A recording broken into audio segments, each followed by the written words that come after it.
Assalamualaikum warahmatullahi wabarakatuh. Halo semuanya, apa kabar? Balik lagi sama aku, Evianti Mugirahayu dari Universitas Pancasakti Bekasi, Prodi Pendidikan Ekonomi SEM. Kali ini aku akan menjawab beberapa pertanyaan dari dosen pengampu aku, yaitu Ibu Eka Putri, SPD MPDE. Kita langsung lanjut aja ke materi. Filsafat ilmu pendidikan.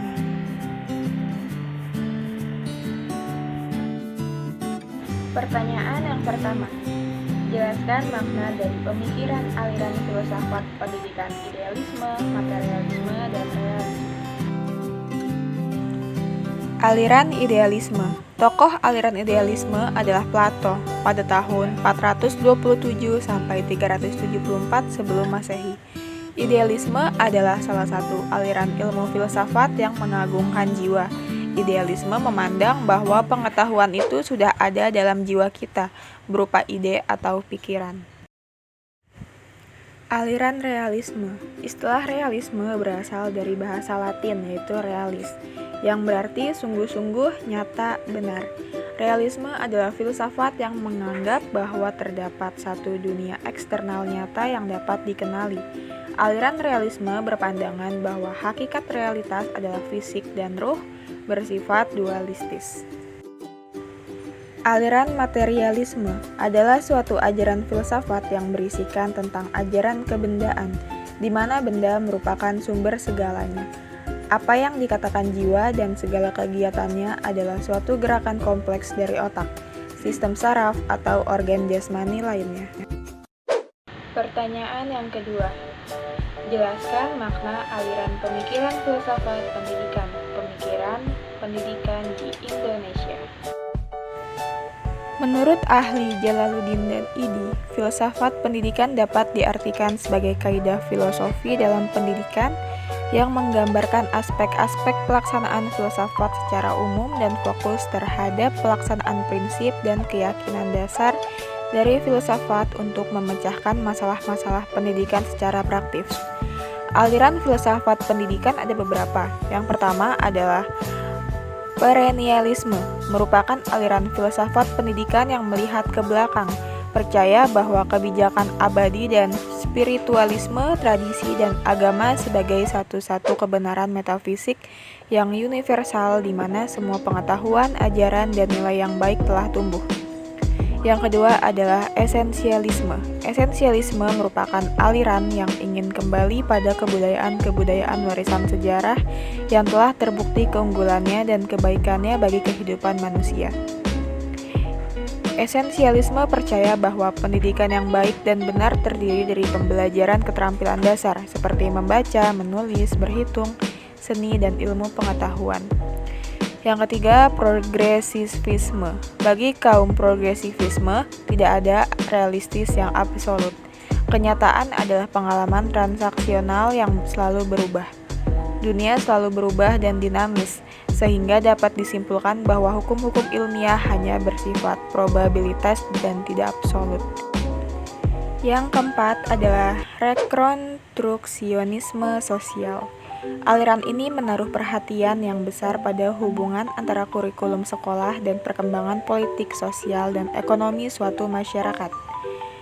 Rekonstruksionisme menganggap bahwa dunia dan moral manusia mengalami degradasi di sana-sini, sehingga perlu adanya rekonstruksi tatanan sosial menuju kehidupan yang demokratis, emansipatoris, dan seimbang.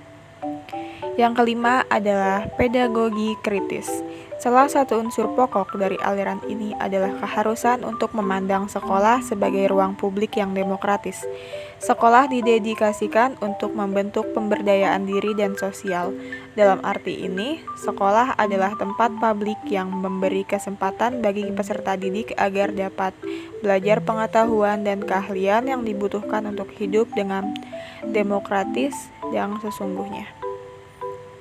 Yang keenam adalah anarkisme utopis, menurut Ivan Illich. Ivan Illich adalah tokoh utama aliran ini, mengatakan bahwa tujuan utama pendidikan adalah perombakan atau pembaharuan skala besar dan segera di dalam masyarakat. dengan cara menghilangkan persekolahan wajib. Sistem persekolahan formal yang ada harus dihapus sepenuhnya dan diganti dengan sebuah pola belajar sukarela dan mengarahkan diri sendiri. Akses yang bebas dan universal ke bahan-bahan pendidikan serta kesempatan-kesempatan belajar meski disediakan, namun tanpa sistem pengajaran wajib. Yang ketujuh adalah eksistensialisme. Eksistensialisme menjadi salah satu ciri pemikiran filsafat pada abad ke-20 yang sangat mendambakan adanya otonomi dan kebebasan manusia yang sangat besar untuk mengaktualisasikan dirinya. Dari perspektif eksistensialisme, pendidikan sejatinya adalah upaya pembebasan manusia dari belenggu-belenggu yang mengungkungnya sehingga terwujudlah eksistensi manusia ke arah yang lebih humanis dan beradab. Pertanyaan yang ketiga, menurut saudara, bagaimanakah praktek pendidikan di Indonesia dalam perspektif pendidikan? Jelaskan dengan contoh. Pendidikan di Indonesia sudah cukup baik. Jika kita lihat dari sudut pandang filsafat pendidikan, negara kita sudah merealisasikannya. Sebagai contoh, aliran filsafat pendidikan esensialisme, yaitu pembelajaran keterampilan dasar, seni, dan ilmu pengetahuan. Setiap jenjang pendidikan kita diajarkan untuk mempelajari ilmu tersebut.